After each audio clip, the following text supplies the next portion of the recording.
Welcome into Team Talk. I'm your host, Reid Pakcan, and today we got Coach Cliff Freeland here with the St. Clair Girls varsity squad.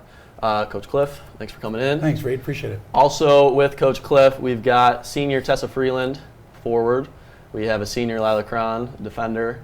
We have junior Chase Donaldson, the midfielder, and a junior Ella Groneveld, who's also on defense. So Cliff, talk a little bit about how the season wrapped up. You guys finished 10-6-2. You guys were 6-4-1 in the MAC Blue. Finished second in the MAC Blue. Did you guys just move up to the MAC Blue, or was that? Actually, we were in the MAC White. This MAC was our White. first year in the MAC White. Okay, got you.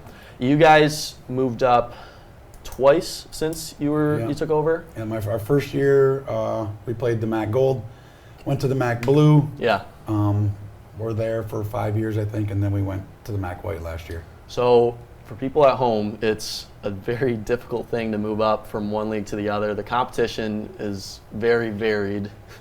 And if you move up, it says a lot about how your program is doing because you've had a couple years of success to allow you to move up. Speaking from experience, me playing for the boys team, we never moved out of the MAC Gold, and then I think they just moved down a division probably for the first time in like 15 years, but you guys have moved up twice in 6 years. So that's a good sign that you're sending the program in the right direction. What's the biggest difference you see in competition from league to league? Well, the biggest, like our first year in the MAC Gold, it was hard to get a good game. We would win a lot, 8-0. We moved to the Blue. It was very competitive the first year. And the second year it was really competitive too, but then the next 2 years I think we went 22-1-2 in the Blue, so we were pretty much kind of doing very well in that division as well. Then stepping from the Blue to the White, we lost 6 games in league play and every one was by 1 goal. Yeah. Great soccer games. We just had to kind of figure it out. We were young, but it's definitely much better for the program, I think, playing high level every game. And this is probably like a good thing, but I was doing play-by-play for the Saints this past spring, so I got to see the whole season, and it definitely was, the whole season was a whole story. It started out a little bit rough. You guys were kind of floating around 500 for the most part. It didn't get until probably halfway through the season, you'd say, until you guys started like really kicking into gear, and just kind of leading into your guys' district final game against Goodrich. In the last 6 games leading up to that, you guys were 6-0, outscoring opponents 33-0, and in the whole season as a whole, you guys had 56 goals for, scoring just over 3 goals per game, and only allowing 13 goals a game. That's less than a goal per game. So I mean, it's like it takes time to kind of take off in a season, especially coming out of winter. What do you do as a coach to kind of get your team to where it needs to be? Well, this year was probably one of my toughest years. I graduated 6 seniors, 5 who started since their freshman season. 4 of them started every game their freshman year. Yeah. So losing that, and then I lost my 2 starting midfielders that had started all 4 years there. And so we kind of had to figure the middle out and kind of figure out the forwards. In the back, I felt like in our defense was pretty much the same group. We had 1 new player, and so we were good there. And it wasn't that we weren't good up front. We had to figure out how to play together. Totally different players, right? Different playing style. And so I think, before in the Blue, you'd be able to get a chance to do some things. In the White, you can't do that. Yeah. Every game's close, and you got to score. If you get an opportunity, you might only get 3 or 4 opportunities. And so I think that's why it was so hard in the beginning. I think we lost our first 6 league games, or 5 out of 6. But the second time through, we kind of figured it out. Right.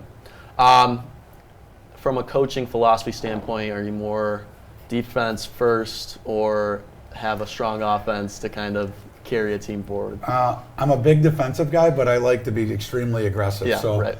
Ella G plays on the outside, and she likes to get in the attack, and I like her to get in the attack. I like my outside backs to get way up and play. Even in certain games, Lila kind of gets up inside halfway, midfield, and we just kind of sit there. So you just have a lot of swapping. There's a lot of defenders movement. can come up. Do you like that as a defender? Do you like the opportunity Yeah, I to do. get up? I like getting up a lot. Yeah, it's a different kind of play style, and it takes good players to be able to do that because not everyone can be running box to box as a defender. Sometimes they have that mindset of like, this is my area, I'm going to stay here. But if you can get them to kind of unlock that of, I can move all over, and then all your other players are on the same page, it just makes you a better team because anybody's swappable on positions, and you're just playing on the same page of everything. Yeah, this year it took us a little bit to figure that out. I mean, she started outside her freshman year, so she had that figured out. But like we had a new left back, we had a new attacking center mid, 2 new holding mids. So once we got it figured out, I think we kind of were dialed in going into the end of the season. Yeah, definitely showed it through the record.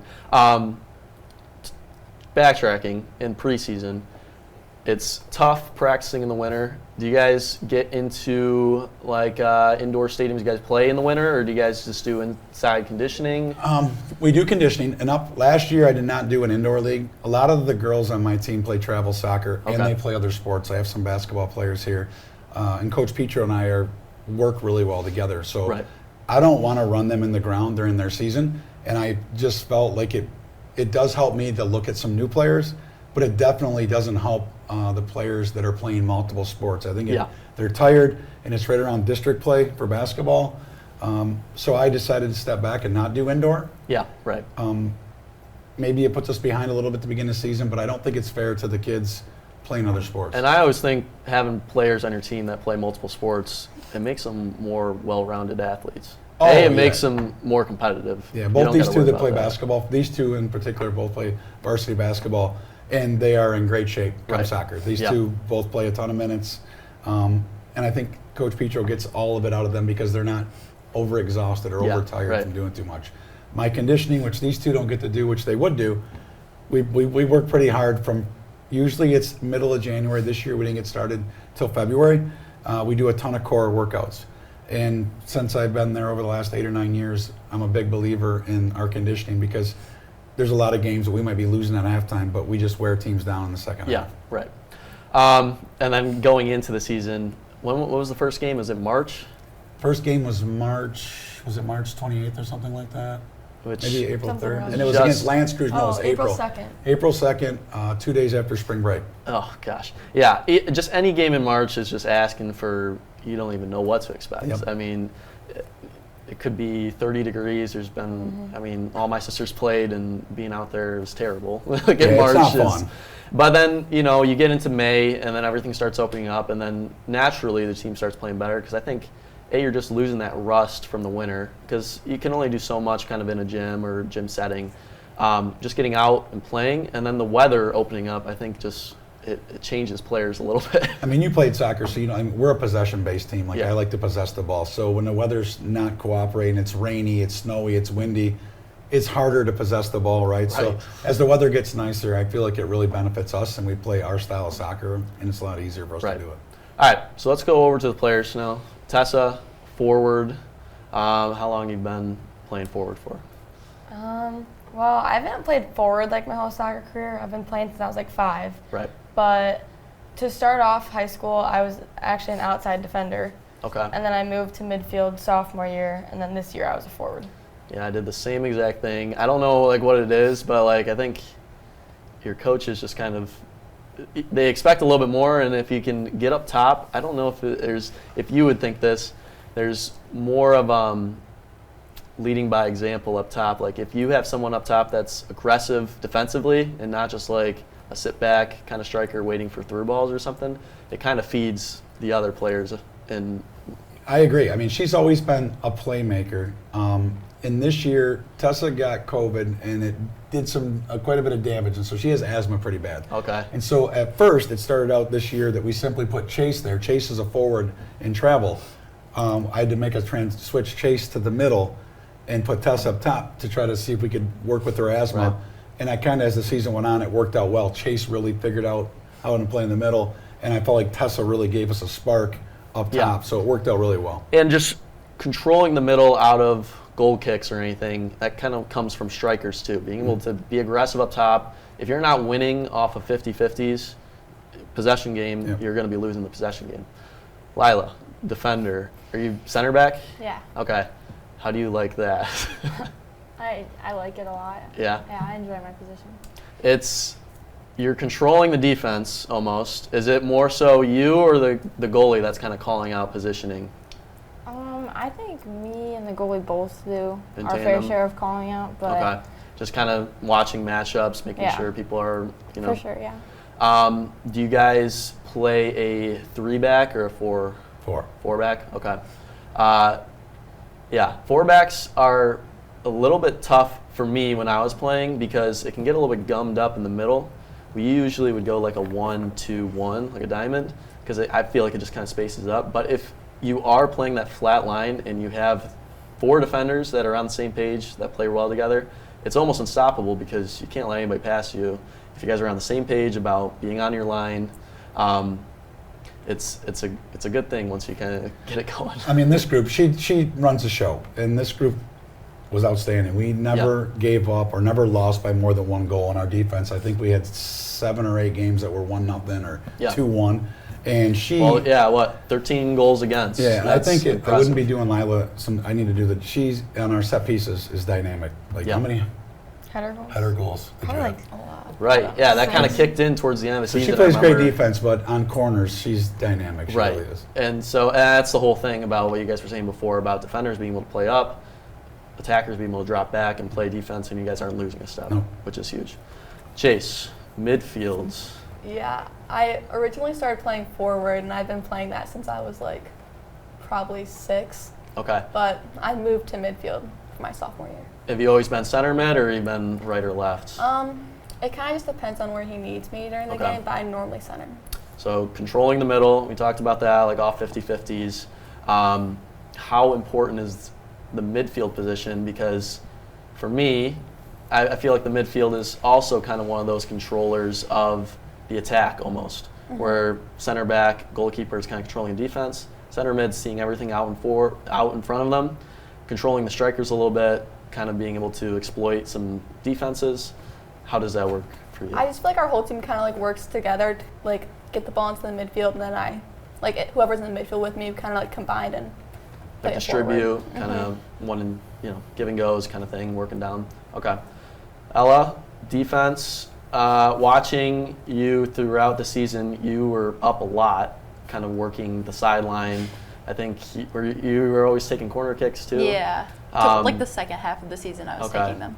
So, do you like defense better than offense, or? Yeah, I would say I prefer defense because I like getting up, but I also like being able to stay back and help back there too. Right. Yeah, it's exciting when you're able to get up, but it's a lot more comforting to play defense, I think, because you know what's behind you, you know what's in front of you, Yeah. and you can guide the person coming at you whatever way you want by screening them out to the sideline. It's a different game, but yeah, that's good. So we talked about a little bit about past season stuff. How would you compare like this squad that you got going into this year and even the squad from the past season kind of to previous years? Well, last season, I don't know that none of us really knew what we had because the seniors we lost were very good players for a long time. Yeah. We knew we had a lot of talent, but we had so many new pieces. We knew at the beginning of the year, I even told them during conditioning and the tryouts it was going to be tough.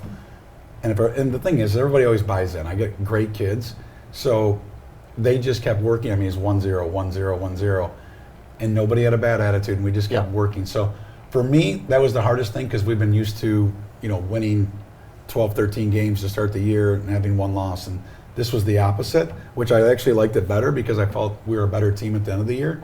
The group we have coming in next year, I actually am super excited. We lost some good seniors. We have some good younger kids coming in. There was a couple from JV that had good seasons this year. We're still going to be in the white. I like to load up our non-conference. I was telling them before we got here that I was trying to pick up a couple of the big private schools. So what's the toughest competition you're seeing? I thought Divine Child was probably one of the best teams we played. Yeah. Would love to play Flint Powers. Goodrich was really good. Yeah, all those Flint teams just kind of year after year have good programs. Yeah. And it's unfortunate that you only get to see them in districts. You'd like a chance to kind of see them out before just so you can get a feel for their play style. I mean, that was always us running into them, and it was like you play them man-to-man, starters, good, and then they swap out their whole entire starting lineup, and their bench is just as good as their starting lineup. Yeah. And so it's like you got to be conditioned, but your starters have to take advantage of their starters. I think we learned a lot from the Goodrich game. The first 2 times I played them in my coaching career, we beat them once in overtime 5-4, and the second time around I think it was 3-1. In this game, they were the best team I've ever played, and I played I played the Stony Creek team that won a state title in Division Yep. 1. I played the Marion teams that won multiple state titles. This was the best team I've ever seen with their head. Yeah, they always put together a good squad, even the boys team, and they're very, they don't make mistakes. No, they're extremely aggressive. Yeah, they will not back down, which, like, if you got some players that aren't accustomed to throwing a body on someone, like, it's going to shell shock them. Yeah, they were very physical, and normally we are a physical team, but I would say all 4 of these girls would agree. They caught us off guard. The first 20, 25 minutes, they were extremely physical, Right. extremely aggressive. Yeah. Yeah, so going into playoffs, who'd you guys go against in the first couple? We rounds? played Ortonville, Ortonville Brandon at home. Yep. Okay. And then Marysville. Marysville. Yeah. You guys beat Marysville. Was that 2-7? 7-1. 7-1. 7-0. 7-0. And we beat Brandon 6 or 7-1. That's right. Yeah, and then the Goodrich game was 2-1. 2-1. Yep. 2-1. Okay. Yeah. So how many seniors did you lose from this year?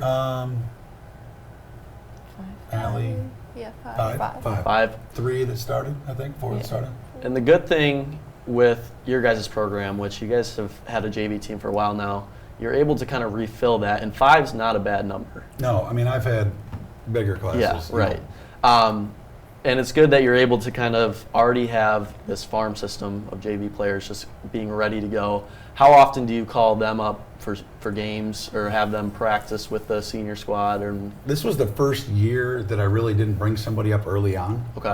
We decided, Coach Jeremy Dallins and I decided Yep. early that we only took, how many do we have, girls? 16 or 17 players, and we were going to, unless there was an injury or something, we were going to roll with that. yeah, Chase's sister got hurt about mid-season, Lainey did, Mhm. and so we brought up Sarah Kaminsky from JV for probably the last third of the season. okay, And I just thought, normally playing in the blue, you can get these new players some quality minutes where it might not be as insane a pressure. right, And so Sarah came up, I think the first game we were playing Utica or something, or Stevenson, who at least every team in our division was good. yeah, And so she did really well. It's just much harder to transition from JV to varsity in the MAC white than the MAC blue. yeah, oh yeah. So you've been coaching for 6 years. No, actually, this will be, this will be my 9th season, take out Ninth COVID. season. Yep. Okay, so you started before COVID. Yep. Was it 2018? Was your first? 2018 or 2018, I think, was my first You year. guys won a district Won that a year. district, lost to Flint Powers in the district final the year after. Let's talk a little bit about COVID and coaching and kind of how that looked for you guys, how you were able to manage that. That was tough because we had a lot of hype going into that season. We were loaded. It was probably up, at that time going to be my best team I ever had. We were really good. So the expectations were extremely high. We came in, we went to tryouts the first day. The energy was insane. Like Elliot Tracy was on that Yep. team. I had some really good players. And then all of a sudden we're at tryouts, and then literally the next day it's over. So for me as a coach, I felt so terrible for these kids because they've been looking forward to it since last season. So COVID was tough because a lot of players lost their senior year. A lot of really good players lost a year out of their high school career. Yeah. And I think it's tough. A lot of these kids will tell you that they play travel, but high school is a different animal. They love it. Right. Yeah, it's a fun thing, and like for it to be taken away like that and kind of just a surprise like that, it's tough. And then even like just the aftermath of getting kids back involved, getting them that same level of competition and passion for the same sport. So it took a couple of years. Because I was coaching with the boys. It took a couple of years to kind of get back to that same level that you guys were at before COVID. Yeah, our numbers dropped too after COVID. Yeah. I mean, I think we were averaging real close to 40. My first year we had 46 at tryouts, and it was right around 40. The last couple of years we've been right at the number 34, 33, 35, Right. and that's with us trying to get some younger players to play. So it has been kind of, COVID definitely had an effect on it. A lot of kids are in that time frame maybe picked a different sport. Yeah. So yeah. it's been a little bit of work. So when you got into coaching, all of your daughters played. Was it kind of a little insider trading? Like you saw a lot of these players were playing with your kids and you kind of knew what you were coaching? It was in the beginning. The first year, I didn't have any of my kids on the team. Okay. The next year, like Maya was a freshman, I knew a lot of the people she played with. And then Claire was where I really knew because Claire played with a lot of different kids, like probably 10 of my players. So I knew a lot. Now with only Tessa playing, I don't know as many. So when I go to tryouts, it's kind of like the first year. Yeah. Like I really don't know everybody. But it was insider trading, if that's how you want to say it. Like I knew what I was getting before the season even started. It makes it so much easier when you know, like, these players are on the same level as what my kids are. And I know that my kids are going to be competitive. They're going to try their hardest. It makes it easier as a coach. Like, you don't have to convince these kids every day to, oh, we're going to be competitive in practice with each other and stuff. Like, they're bringing that attitude every day. Yeah, I mean, I think, honestly, we had 2 seasons where we had all 17 players played travel. Oh, And that's... I know when I first took over my first year, we had 4 travel players. So not that travel means everything, but they're the skill accustomed set, to it. Yes, they know how to play the type of soccer that I wanted to play, possession soccer. So let's just kind of go back to the girls here. Best game moment kind of throughout the season or any time in your season? For me personally, when we were playing Divine Child, they tied it up 2-2 in the end of the second half. And with like 10 minutes left, I think, I scored a goal, so that was pretty exciting. Yeah, that's always good. Lila? One of my best moments was I scored like it was district final and it was 2-0 and we had about like 10 minutes left, I think, and I ended up scoring and I got like everything moving again, but obviously that goal meant a lot because like we kind of got the steam taken out of us. We got a quick corner. Ella delivered a beautiful ball, and I knew if we scored, and Goodrich couldn't wait for the time to run off the clock after she scored the header because it was constantly the last 10 minutes. So yeah, that was a big one. It's late game goals. It's scary on defense because you're just like, just keep doing what you've been doing, but there is some weird energy that changes in a late game goal. For sure. Chase. I think one of the best team moments was probably beating Chippewa Valley because the first time we played them, we got tied and like they scored on a corner like the last minute of the game, and then I think we ended up beating them 3-0 when we played them at home. So they scored with 10 seconds left the first game. On a corner, it was like a really good corner. Ella?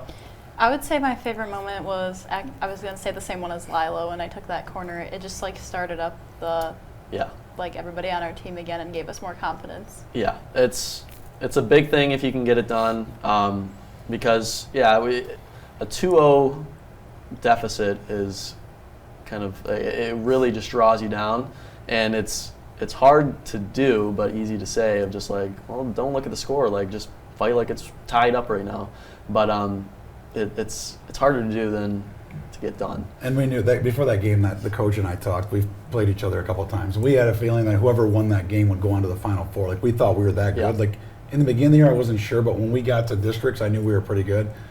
And I knew that our path was pretty open with Bloomfield Hills Marion not being in the region. Yeah. So him and I had talked, and we really thought whoever won that game had a shot to go to the Final Four. And yeah, it's unfortunate, but I mean, you got a lot of experience from these girls.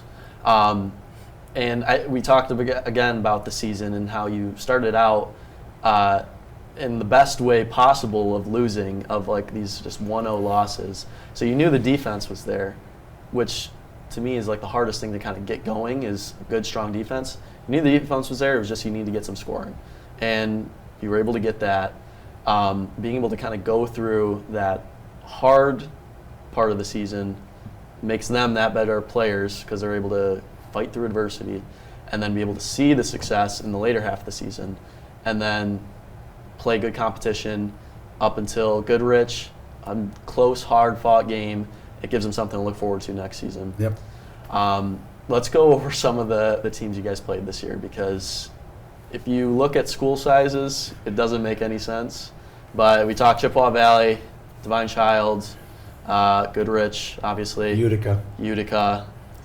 Sterling Heights Stevenson is Chippewa Valley. Yep. Lakeview. Yeah, these are like all schools that like the baseball team was playing after they won states and everything. And you guys are competing and winning. It's great, Cliff, where you're taking this team. It's going to be another good season coming up. I mean, obviously losing 5 players is tough, but it's manageable. I think all of your juniors that are coming up into seniors are going to fill the spot that they're leaving, and you guys aren't really going to miss a beat here.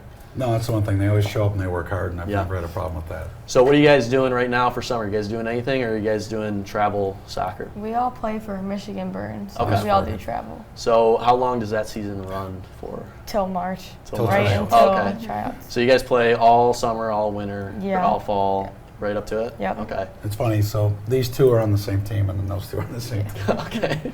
Yeah, like being on the same travel team, it's good when you guys are on the same high school team, but do you see a lot of players that are on your travel team from other schools that you get to play against? We play when we played LCN, I think 4 of our teammates Yeah. and 3 of their teammates were on their team. How do you guys like that?